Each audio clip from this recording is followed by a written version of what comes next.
energy efficiency. Nancy says she doesn't have anything on the rate study. Nope, we didn't get that done. In your packet is a horizontal spreadsheet that looks like this. That is the information for us to begin to compare street lighting replacements. And I know you're going to ask me questions I don't have the answer for, but I'll do the best I can here. The first line says 400 W HPS to 150. That is 400 watt high pressure sodium, and changing that to 150 watt high pressure sodium. And then it'll list for you hours per year and estimated cost to replace that unit. Okay? They put some money in here for labor, but I want you to just kind of use that as a placeholder, because I don't think that we're going to get it done for that labor because of this grant, and we have to pay what they call Davis-Bacon wages. And so we'll have to get, does everybody understand what Davis-Bacon wages are?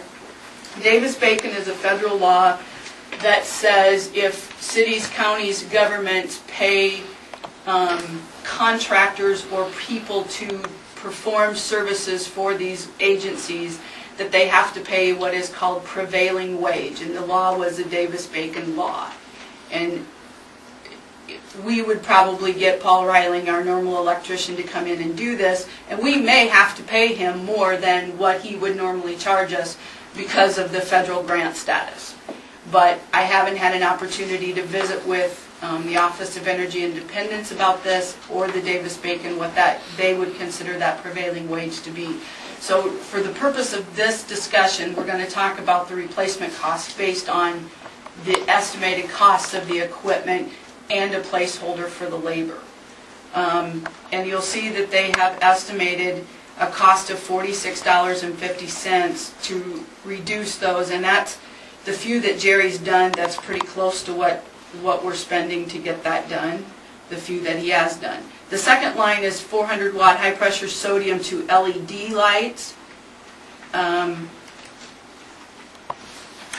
Same amount of hours per year, but you'll see that the unit cost for the equipment is $500. Takes about the same labor to replace it, but the total cost is $46.50 versus $520. Then when it comes to annual savings, or the number of kilowatts we're going to save, the high pressure sodium, the estimated savings is $1,213 over the course of a year. The high pressure sodium is $1,564. So about 250 kilowatts of electricity. And then it goes on and gives you the estimated cost of savings. On the second line, clear to the right, it says 24K hour avoided cost. That is 24,000 hours in that one particular bulb. Over the life of that bulb, we'll avoid spending $262 for the high pressure sodium versus another $65 or $338.44 for the LED. And then the final line there is if that bulb were to last 50,000 hours, this is your avoided cost. $547 versus $705. Avoided cost is savings, translates to savings, sort of, kind of. Yeah, and they look at it, they don't want to tell you savings because rates change, so they don't want to quote savings in actual dollars, but they're more comfortable quoting avoided costs in actual dollars. Right. Yeah. And this is to replace what? Is it to replace lights in city-owned property, or? We have a grant to do energy efficiency through the federal, just energy office. Yeah, it's administered through the state, but one of the things that we identified when we did the whole town audit grant was that the way that we could save people money, and all the people in our community, was the expense of our streetlights. And so that's what we're really looking at, is can we really save money by changing out our streetlights?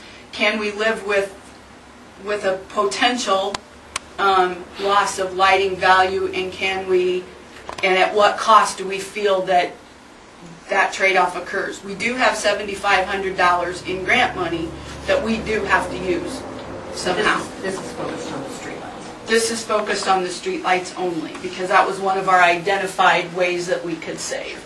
And if, for those that are unfamiliar, our streetlights are city-owned streetlights, and so our electric utility has a profit line, and it includes paying for all those streetlights. Whether you've got one on your corner or not, all the citizens in town are paying for those streetlights. And so one way we would hope to be able to accomplish some savings would be in this way. Can we, should we, I'm not making a recommendation on that, but I'm laying out the information so you can make a decision. And I don't think I want you to make a decision tonight. I just want you to give me a direction so I can go to the OEI people, because we have to have their permission to approach this further. But until I have a direction from you folks, I can't do that. There will be, I think, a way to purchase the LED lights through a joint purchase with other municipal electrics through the IAMU, but they're still in the building stages of that proposal as well. So we'll get some, eventually I think we'll be able to get some more technical detail on the lights themselves, and then a potential joint purchase to try to save us some money. But for the purpose of making the apples to oranges comparison to see which direction you want to go, this is the best that we can come up with for you to do that. What's the deadline by which you have to spend the $7,500? April. April 2012. Yeah. So we don't have a lot of time to go through all these steps, but we do have some time. And I want to understand the grant. Is it a federal grant? Yes. That's state legislated? No, it's a federal grant. It's the American stimulus. It's a stimulus grant. So we deal directly with feds on this? No, it's administered through the state. That was what I was asking. Yeah. Office of Energy Independence, which is now under the heading of the Iowa IPEP, Iowa Partners for whatever. I can't remember the that. new economic development. Yeah. Whatever was the Iowa Economic Development is now a different name, and that's been a big part of our struggle was all that changeover as we went through the process. All the changeover at the state level has really delayed us getting to this process, and so. Do you know what the total number of street lamps that are affected by the 400-watt high-pressure sodiums are? How many? Approximately, I want to say between 55 and 60. We have 78, but some of them are the metal halide because they're the new ones, and some have already been changed from the 400s to the 150s, and I'll bet you can't drive around town and tell which ones they are. So, but an exact count is somewhere between 50 and 60, Justin. Okay. Do we have a choice to go either between the LEDs or the 150 watt? I think we do. Okay. Until we can clear a specific plan with the state people, I can't answer that for sure. Well, unless I'm reading this wrong, it looks like if we go with the LEDs, we're going to spend roughly $475, as opposed to, I mean, we're going to spend that much more. Much more. $475 per unit. Right. We're going to save about $70 yeah. in a 3-year period. Yeah. Yeah. That's, bottom line, that's pretty much it. Okay. So the total, and this is just rough, is like $27,500, and then you minus the $7,500 from that you well, grant? I so don't really think costing so. like $20,000? No, I don't think so, John. I think what you would want to do is spend your grant money. And we do need to match that with some, but do we have to replace everyone in town? No. That's another decision for when we get down to exactly what it is we're going to do and how much money we're going to spend doing it. How much is the grant money? $7,500. You can pick and choose which light you replace. Yes. You know, yeah. Is it a one-time grant only, or is there a chance the money? Yes, and I can't wait till it's over. If we won't do a federal grant again, because you guys have spent all of that in my time in reporting. This has not been the wonderful thing that I was hoping it was going to be. I'll be real honest with you, but is that match money any in kind, or is it all cash? What's the city got to come up with? We can use some in kind, but it would be like my labor, Jerry's labor, yeah, those things. I For track total. all of that stuff. What's the breakdown, what's the percentage on the donation? Do you want my file? I just thought you might have. No, I can't, that one's not on the top of my head, I'm sorry. But we have to spend at least $7,500. Mm-hmm. Okay. And we did pay for light bulbs, the CFLs came out of that grant. We really have spent about $900 already of that grant money, but So if we matched it and we had 15,000, then we would just be able to do about a little bit more than half. depends on which lights you choose. Yes. If you want to, we can probably get most of them done if we do the high pressure sodiums because it doesn't require nearly as much work.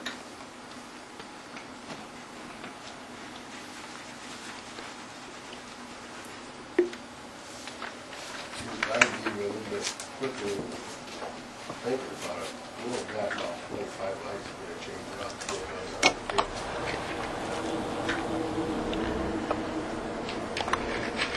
If we got 400, we go down to 150 or 250, where we'll get about 25 lights. Could you say those numbers again, Jerry, please? We got about 25 more lights to change out from the 400. Okay.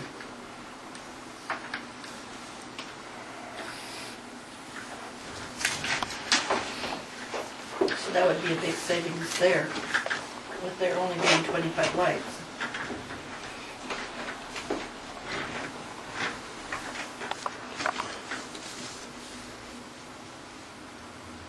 It looks like you would spend $14,500 if you did all those lights with LEDs then. So you pretty much use your grant with your match.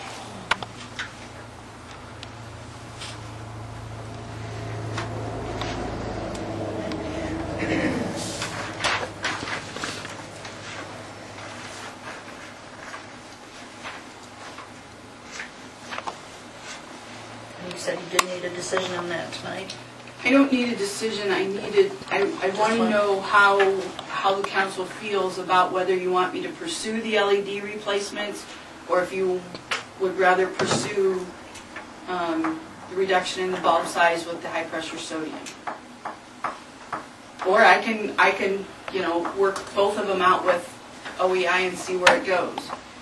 But it's usually easier to talk to these people in more real terms as this is what we want to do and get their buy-in. So what does the council think?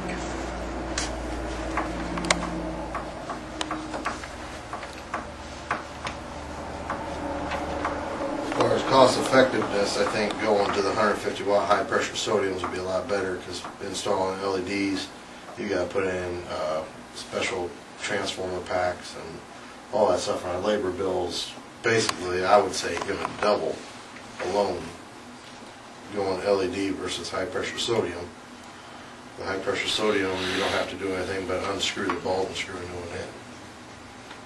Once you go LED, is there any maintenance to them? Technically, they have a longer lifespan. High pressure sodium, from my experience, probably doesn't last a whole lot longer than a general fluorescent bulb. But LEDs, I mean, they last a long time. We've been putting some in down at work, and we're guaranteed at least a minimum of 10,000 running hours for sure off of them, where a lot of high pressure sodium stuff, when they go out, they go out. I mean, you have no guarantees with them. Jerry, how often do we change a light bulb? That's what I was going to say. How often do we do it now? Lights, I don't track of it, just. Does it run in streaks or? How many do we do a year? Do you have any idea? What's that? How A many, year? approximately, how many do we do a year? Kind of depends, if you get heavy winds, and everything, you feed them around. What's the rating for the bulbs now that you have them? What are they generally rated at? How many hours? How many hours? Jane asked how many hours. Are the You know, current I don't bulbs? write it down and figure out how many hours the lights are on. No, how many hours are they rated Rated. for? Are they supposed to last? It's supposed to last 10,000 10,000. hours or, you know, A something. little over a year. Yeah. So in your guesstimation, they do last at least a year? Yeah, I mean, I've got one pole I've never changed yet in 14 years. Okay.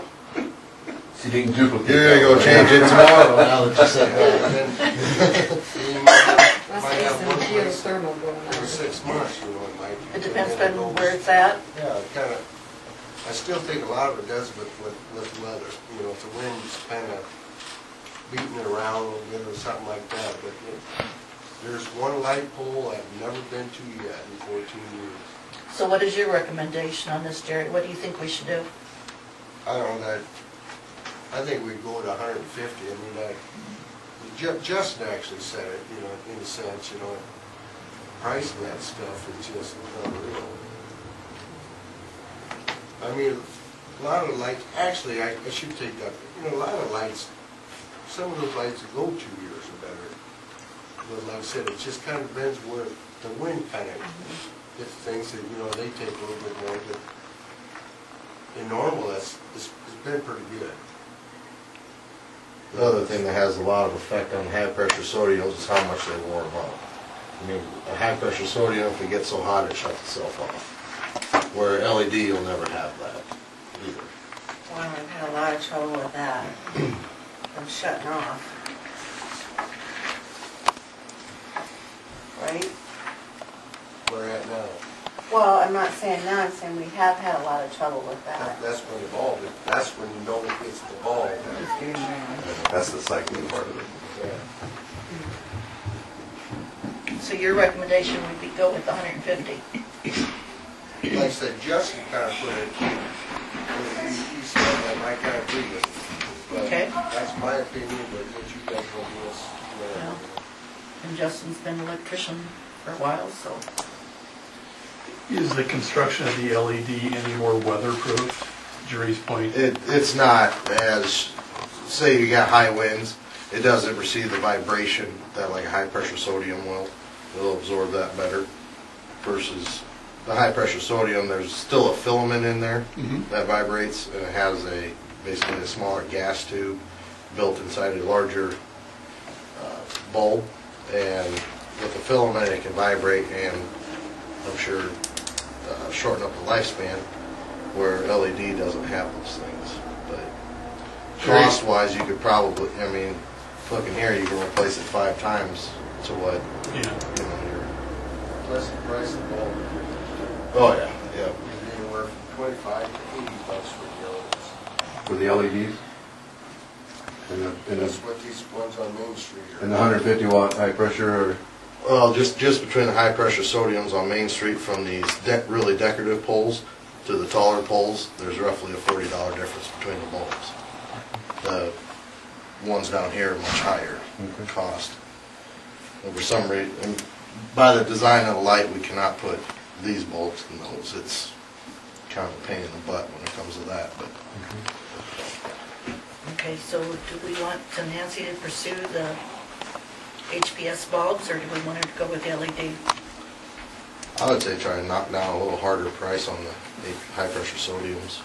See what the Davis-Bacon costs and things are going to be, and see what it's going to cost per unit. A little bit more hard dollars. Everyone agree with that? Yeah. Okay, there's your direction. Thank you.